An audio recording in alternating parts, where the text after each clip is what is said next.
Good evening. Thank you all for coming. I knew my family would be here, and I'm glad that some others of you decided to come as well. I appreciate that.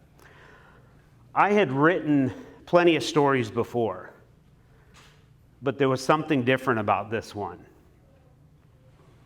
2 years prior, I had graduated as a journalism and communication student from Southern Adventist University.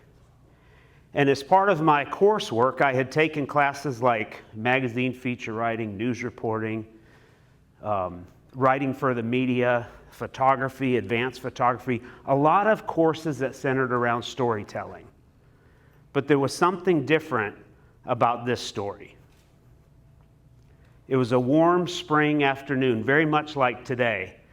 And I showed up on Jim's doorstep and I knocked on his door. He was expecting me, invited me in, and immediately as I walked in, I noticed on the hallway and then throughout the living room, there were photographs all over the room.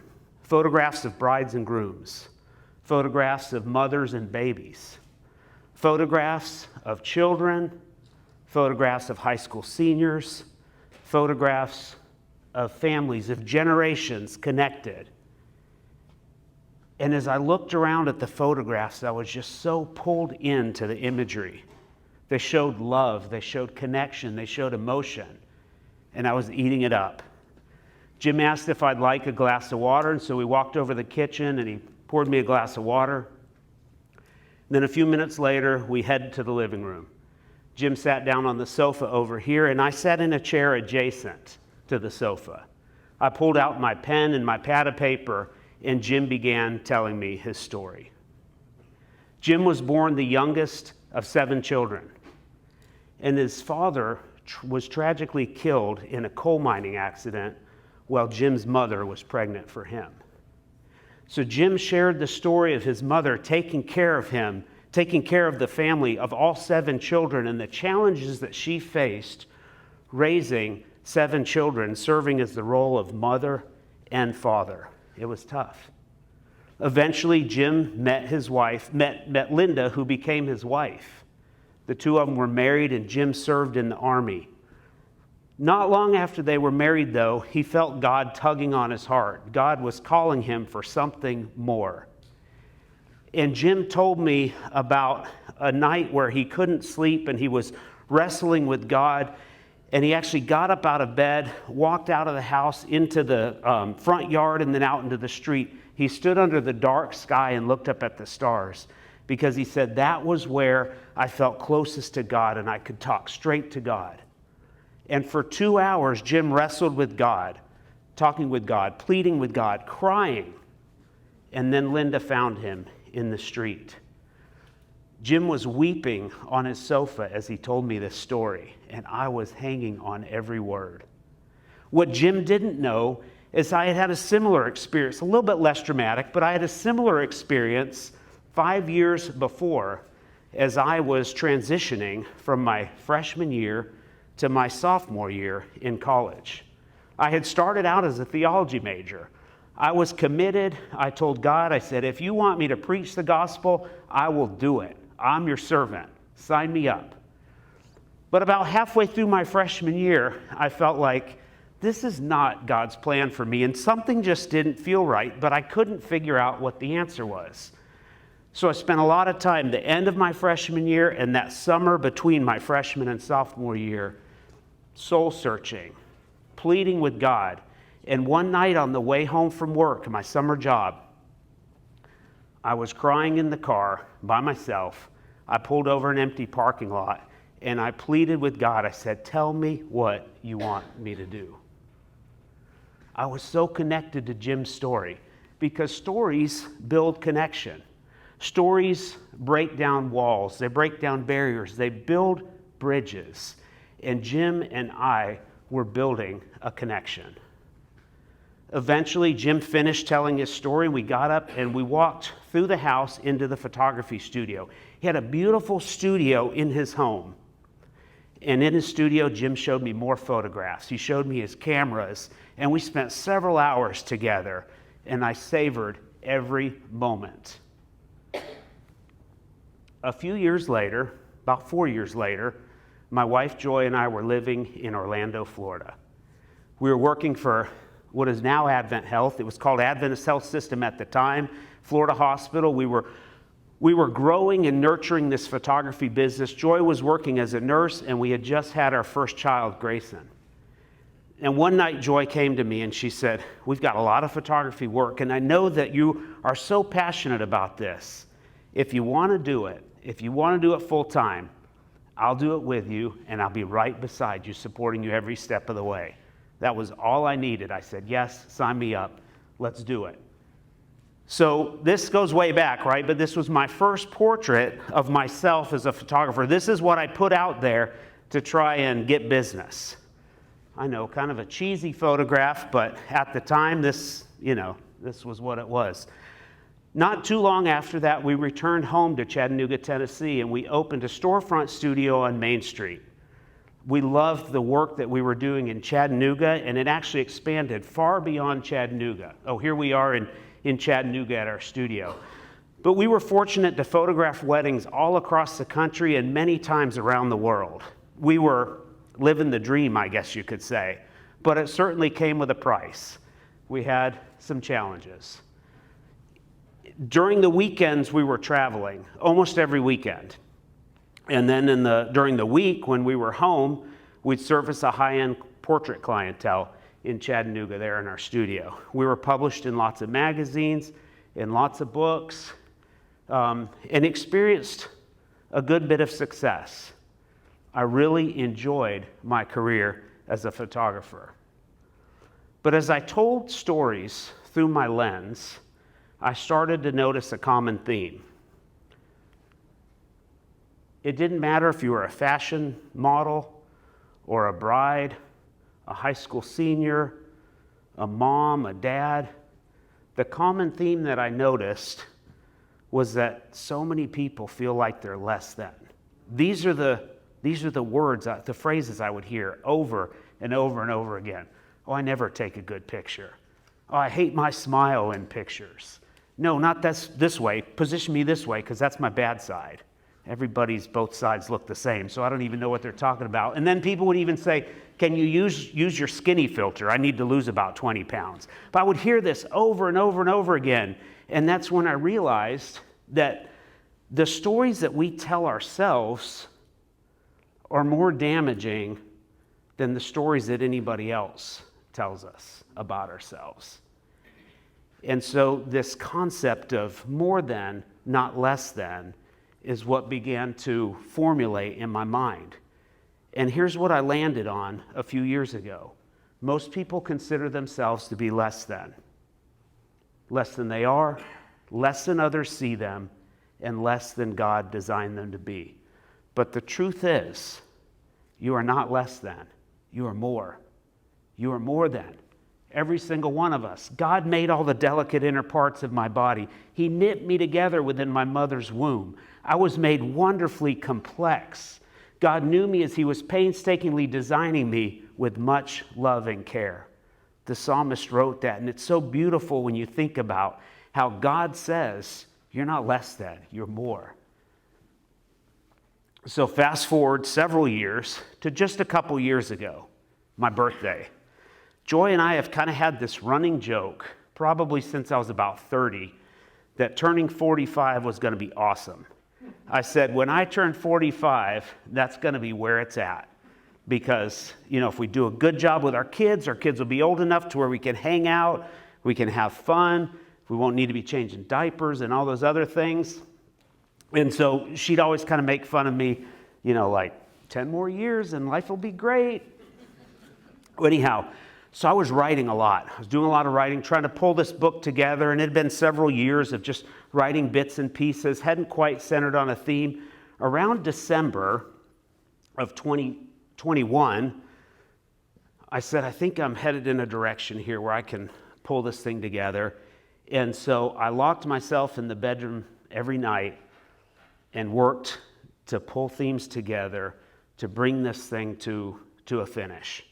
And about a week before my 45th birthday, I finished writing. I got an industrial strength I got an industrial strength needle and some thread and some glue, printed it out, and I made a manuscript.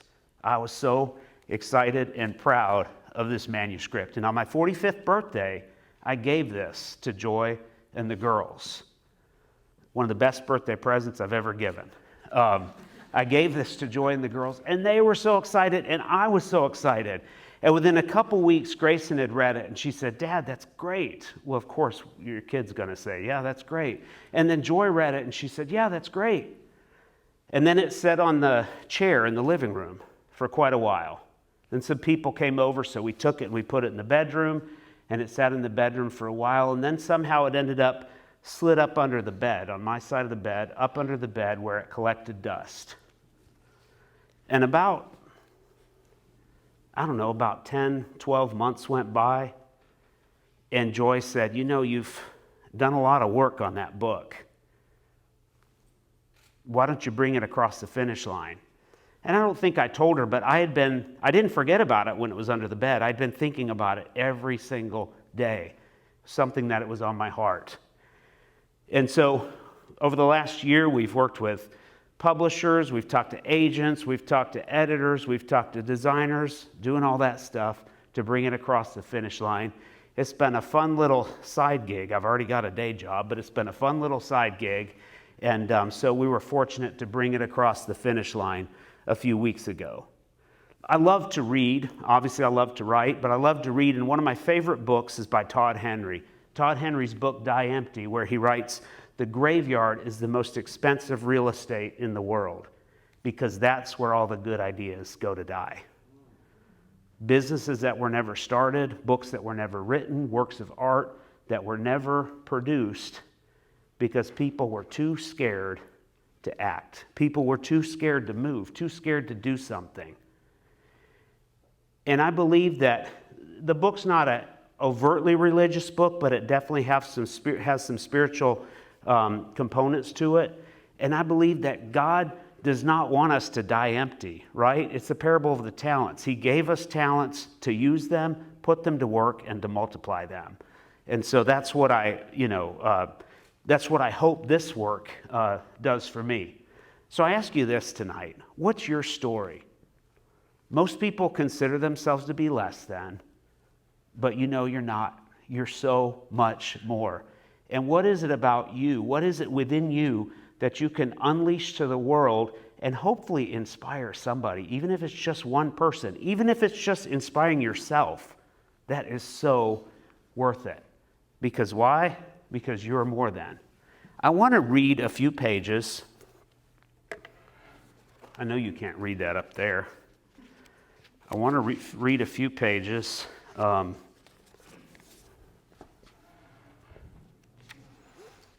On page 14, if you have a book and want to follow along, but you don't need to.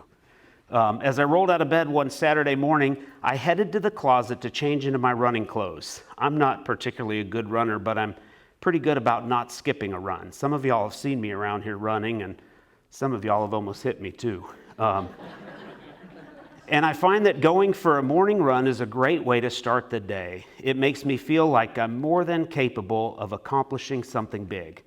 I was putting on my running shorts and socks when I heard heated chatter coming from the dining room. My 9 and 12-year-old daughters were drawing pictures. I didn't know what they were drawing, but drawing had begun as a phase and it had evolved into quite a passion. And what the older one did, the younger one tried too. They had a variety of sketch pads with different textured papers, and they had collections of fine art pencils and pens with various tips and thicknesses that could make even the worst artists feel like Pablo Picasso, at least until they actually started drawing. If you would do it like this and change this a little bit, it will really make your drawing better, said 12-year-old Gray very matter-of-factly. A fist slammed on the wooden table. Grayson, you don't know everything, shouted 9-year-old Campbell. Unfazed by Campbell's aggressive retort, Gray said, of course I don't, but I'm just saying that since I'm better than you at drawing, I thought I'd be a good big sister and help you out. She's going to kill me for sharing this, but it's already in here, so what can we do? Her response dripped with a patronizing sarcasm that she could have only learned from her father. This further irritated Campbell, and she stormed out of the room sobbing.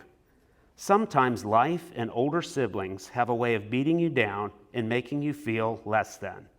For the record, Gray is great at being a big sister. She has strengths in a multitude of areas, but compassion and nurture might not necessarily be her two biggest spiritual gifts. However, I'm happy to report that today, just a few years later, Gray and Campbell are absolute best friends. And that warms my heart. Meanwhile, around the corner in my room, I didn't know whether to insert myself into what was quickly escalating into a hostile environment or sit back and let things unfold. I decided to sit back and let things unfold. I figured it would give me an insight into their conflict resolution skills, and it's never too early to develop those. A few moments later, I heard Campbell return to the dining room. Through tears and sniffles, she yelled, "Grayson, you're good at drawing, you're good at cooking, you're good at school, and you're good at music. I'm still trying to figure out what I'm good at." Less than attacks you when you least expect it. Sometimes it wears you down until you're mired in despair. Other times, less than disguises itself as comparison. Emotional and obviously hurt, Campbell stormed away. I heard her steps grow fainter as she disappeared downstairs into the basement. A few moments later, I heard her practicing scales on the piano. I raced out of the bedroom, forgetting that I hadn't quite finished putting on my running clothes. It was all I could do to keep from tripping as I ran down the stairs with one sock on one foot and the other sock in my hand. I scooped her up off the piano bench and I carried her over to the couch. She was crying. As I sat there holding her in my arms, her cheeks covered in tears, I explained to her that she was smart and talented and beautiful and funny. I told her she was more than I ever wanted, more than I ever expected, and more than I deserved. I squeezed her tightly and wiped her tears with my fingers. I told her I loved her and I loved her sisters, and if she was questioning what she was good at, I had the answer she was looking for. She was good at making me laugh, and what's more important than that? She makes me smile, she makes me laugh, she makes me glad I'm a father, makes me glad I'm her father. Whether you're 9 years old or 90, deep down inside, every one of us has a desire for more than. A desire to be more than, to give more than, to do more than, and to achieve more than. A desire to contribute and do something meaningful. We want to know that we matter, that we're significant, that we have a purpose, and that we're a part of something greater than ourselves. But sometimes it's the people closest to us who distract and discourage us and push us off course. How many times have we been discouraged, disheartened, or in despair? And how many times has God scooped us up into his big, comforting arms and held us? The psalmist David wrote, "I am fearfully and wonderfully made." And the apostle Paul wrote, "You were bought with a price." That is pretty clear more than sentiment from two guys who always seem to know what's going on.